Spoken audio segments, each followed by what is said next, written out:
Kali ini saya berada di lokasi proyek rumah yang saya bantu desain. Rumah ini milik seorang kawan, yang mana rumahnya didesain dengan konsep rumah tumbuh, dan juga merupakan bagian dari adaptasi masa pandemi COVID-19 ini. Halo, selamat datang kembali di channel saya. Dalam rubrik kali ini, saya akan membahas satu desain rumah tumbuh, sekaligus rumah yang mengadopsi gaya hidup dalam masa pandemi. Rumah ini milik seorang kawan, sebuah keluarga kecil milenial dengan satu anak, yang memiliki keinginan untuk punya rumah sendiri, agar dalam masa pandemi ini dapat merasa aman dan nyaman berada di dalam rumahnya. Sebagai keluarga milenial, ada beberapa tantangan di masa depan yang akan dihadapi oleh pemiliknya, antara lain sebagai berikut. Pertama, rumah yang dapat mengakomodasi kebutuhan masa pandemi. Ini seperti adanya ruang yang bisa digunakan sebagai tempat isolasi mandiri.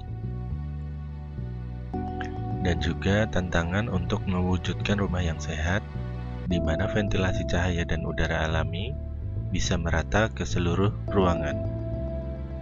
Sebagai kaum milenial, dalam masa pandemi ini, rumah juga dapat mengakomodasi beberapa kebiasaan baru, seperti bekerja dari dalam rumah atau memiliki usaha sendiri dari dalam rumah.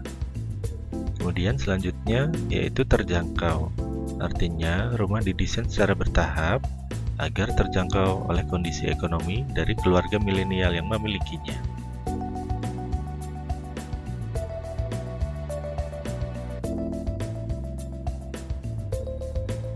Oke, saya akan bahas desainnya. Dalam kali ini, kita akan melihat satu desain rumah tumbuh bertahap yang mengakomodasi kebiasaan masa pandemi. Berada di area perkampungan warga, rumah didesain dengan atap pelana, dengan gaya yang cukup catchy dengan elemen-elemen arc atau lengkung, menyesuaikan style arsitektur saat ini. Rumah didesain dengan 3 tahapan. Tahap pertama merupakan desain sebuah rumah kecil dengan luas 30 meter persegi, yang kemudian berkembang menjadi 2 masa bangunan terpisah.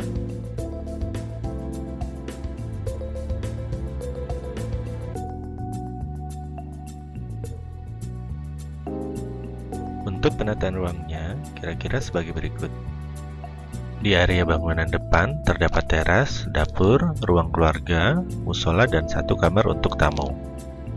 Kemudian di area belakang terdapat ruang duduk berupa teras, kamar utama, dan kamar multifungsi. Kamar multifungsi ini juga berfungsi sebagai kamar isolasi, sebagai antisipasi anggota keluarga yang terpapar oleh virus COVID-19. Ruangan sengaja terpisah menjadi 2 masa bangunan, agar tiap ruangan di desain ini memiliki orientasi ke ruang luar, di mana cahaya matahari dan udara alami dapat mengalir masuk ke dalam ruangan, sehingga tantangan untuk mewujudkan rumah sehat dapat tercapai dengan konsep rumah tumbuh ini. Dan juga 2 masa bangunan terpisah ini merupakan strategi rumah tumbuh bertahap, agar dalam proses bertahapnya tidak perlu melakukan bongkaran lagi pada rumah yang sudah jadi. Kita lanjut melihat bagian dalam ruangnya. Di depan terdapat teras dan carport.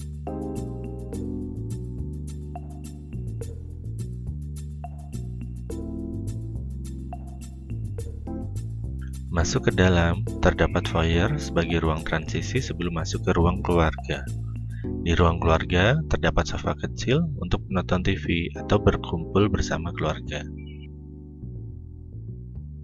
Dapur diletakkan pada bagian depan rumah, sehingga memungkinkan rumah ini memiliki potensi ruang ekonomis seperti kafe atau jenis kuliner lainnya. Ruang makan hanya berupa counter kecil dengan 2-3 stul untuk duduk.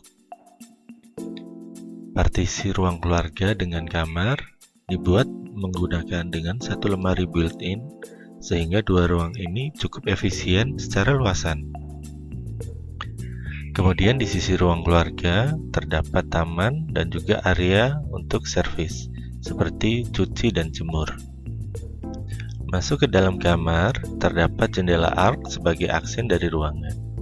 Dalam tahap awal, kamar ini digunakan sebagai kamar utama untuk pemiliknya. Masuk ke area belakang, terdapat musola sekaligus ruang duduk-duduk, dan koridor yang berbatasan dengan taman dalam.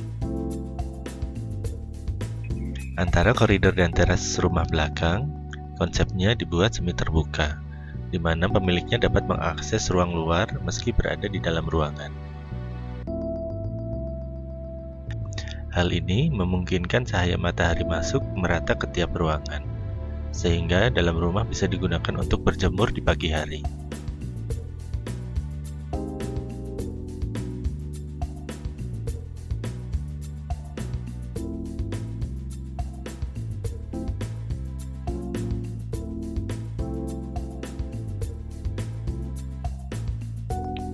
Dalam area teras, diletakkan sebuah meja besar seperti meja makan yang bisa secara fleksibel digunakan untuk ruang kerja maupun ruang belajar anak dari rumah.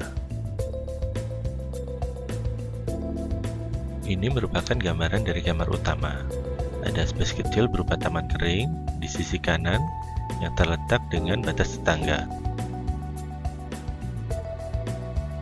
Kemudian di ruangan ini digunakan sebagai kamar multifungsi.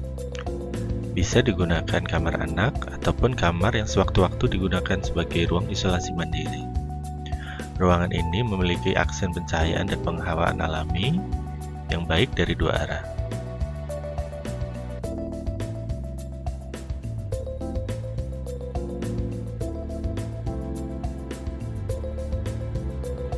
Sebagai perkiraan, anggaran biaya yang diperlukan untuk desain rumah ini sebagai berikut.